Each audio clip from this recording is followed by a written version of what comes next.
What's going on, everyone? In this video, we're going to talk about some budget-oriented hardware you might be interested in if you want to get into some form of content creation. In this case, we're going to talk about a microphone that costs about 50 bucks that'll give you some pretty decent audio. You're actually listening to it right now on my camera. It's not the built-in microphone on the camera, but it's a microphone that you mount to the top of the camera that does not require a dedicated power source. It just plugs straight into your camera and boom, there you go. Pretty crisp audio for the price. And we're going to talk about some of the things that this can do, what it can't do, how far away you need to be from the source in order to make your voice still sound pretty crisp. And then of course we'll do some audio comparisons between this microphone, the built-in camera microphone, and then something like an XLR interface that should be our standard, if you will.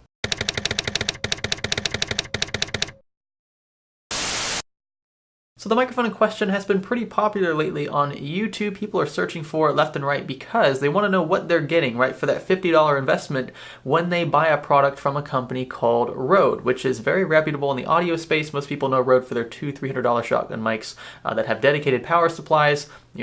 Power supplies, you know what I mean, just batteries that you would insert in the microphones to give them that deeper condenser sound, similar to what you would get with an XLR mic. In this case, though, we're just powered straight up by the preamps and the camera, and a lot of people want to know what you're getting, right, for that $50 investment. Is it worth buying a reputable product from Rode, but for only 50 bucks? It seems to defeat the purpose. So that's what this video will seek to do, make your decision just a bit easier. Now, I understand there are other competitors out there. The Takstar SCG598, I think is what it's called. That's more of a traditional shotgun microphone, and that is actually a bit cheaper than the Video Micro. That might be another one you're considering. I have it linked in the video description. I've used it myself. I recommend it if you don't want to spend more than about 30 bucks or so.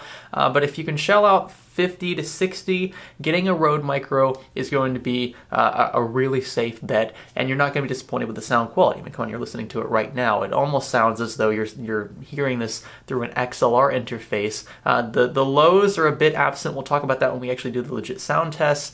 But for vlogging in general, you know, face-to-face contact with the camera, you're not going to be disappointed with that audio quality. All right, now I'm sure you want to get straight to the audio test. This is what we're going to do. It'll be the bulk of this video. It's kind of the point of this video to begin with. So I'm going to often switch between the XLR interface I'm using and the Video Micro. Pay attention to this section of the screen. It'll show you which one you're hearing currently. My XLR setup is a B1 Behringer, the microphone itself. I have that wired into a Yamaha mixer. It's the MG10XCU, and all this stuff, by the way, is linked in the description if you want to copy what I'm doing here. And then I'm using Audacity as my recording software and syncing this up in post in Adobe Premiere with my video clip. Now, a perk of going with a shotgun mounted mic that wires directly into the camera is that your workflow is expedited in the sense that you don't have to sync up audio and video clips later, right? What I'll do usually is just have my video clip with my source audio file underneath it, and then I'll line up my recorded audio with the interface afterwards. I'll try to match the waveforms up as closely as I can, and then delete the audio that's linked to the video from the camera, and there you go. But that requires some time. In this case, nope, not at all. I just keep the video clip as is. The audio's already synced perfectly. Now, here are a few things you'll have to think about when you're deciding between something like a shotgun mounted mic and an XLR mic. The XLR mic is not going to be portable in the sense that, you know, unless you want to take all this with you and then set it up somewhere else in some other office or some other location, this will require more time to set up. It's not as portable because it's all very bulky, but it will give you crisp audio. So you can take it with you. Maybe you have some Pelican cases or something. That will be ideal. But with a shotgun mounted mic, it's very straightforward. You just plug it in, power it on if it has dedicated power, and boom, it's all synced up in post, and it's going to be, you know, it's just easier to take all that with you. Now, the audio quality usually is a bit lower when it comes to shotgun mounted mics because they're not typically using XLR interfaces, unless you want to go with some Sennheiser XLR mics that you can mount to the top of the camera or have wirelessly transmitted to the camera to a receiver. That's going to cost you around $1,000 to get the same audio quality in a much smaller format. That's what you're really paying for. In this case, in most cases, I would say that just a typical shotgun mounted mic from Rode or from Takstar will be plenty for vlogs and just your typical travel. Again, where these mics shine is as close as possible to the source. So as close to my mouth as possible. It's easier to do that with a shotgun mic because, look, I can get really close to the camera, assume that it's going to focus. I don't have autofocus on.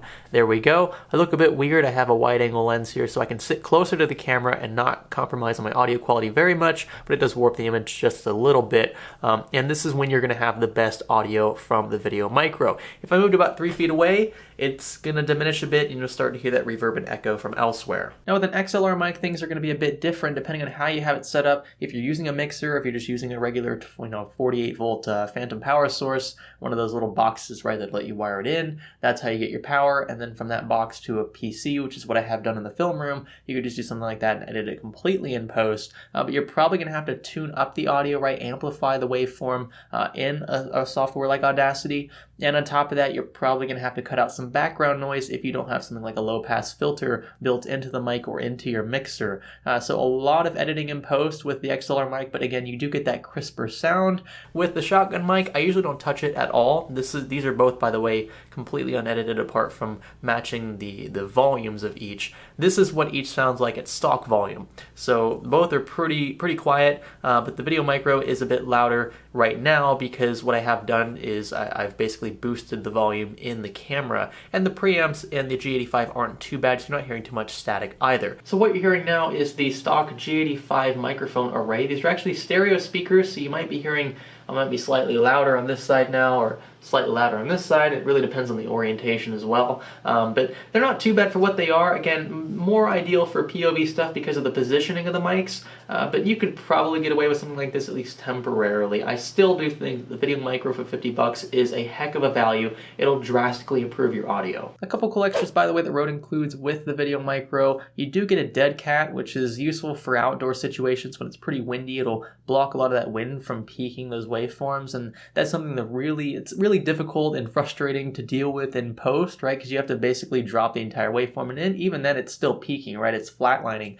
where it otherwise would have peaked if it wasn't adjusted. So it's just a mess, and having a dead cat, which is actually what I've had on this entire time, it won't affect really the indoor audio as much. It might muffle it just a tad, but outside is really where it shines, and it's nice that you get one included for around $50 or $60. You also get that red snazzy red spiral or Rode cable to connect the microphone to the camera. Both ends are 3.5mm jacks, so it's something you could replace very easily. But I do like the stock one because it's not too long. You don't have to worry about wrapping it around your microphone or your camera. It just kind of sits there and doesn't really impede much of anything. Rode also includes a shock absorbing mount system with the Video Micro. Pretty sweet for around $50. This has a typical universal hot shoe at the base to mount with virtually any camera, and then up top you have a U-shaped shock absorber that does a pretty good job of mitigating unwanted sounds from hitting the mic, if you jolt the camera really fast. Now, just so you guys get an idea of what goes on pretty much every day here, this is actually an old mattress box. This has all of my custom loop gear in it,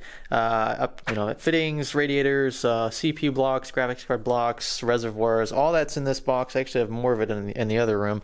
All my fittings are there, some of them anyway. So to sum things up one last time, I think this microphone is a great value. I don't regret purchasing this. I bought it myself, so Rode's not telling me to say anything. It's how it is with all reviews on this channel. I won't be told what to say, and I won't receive payment for a review.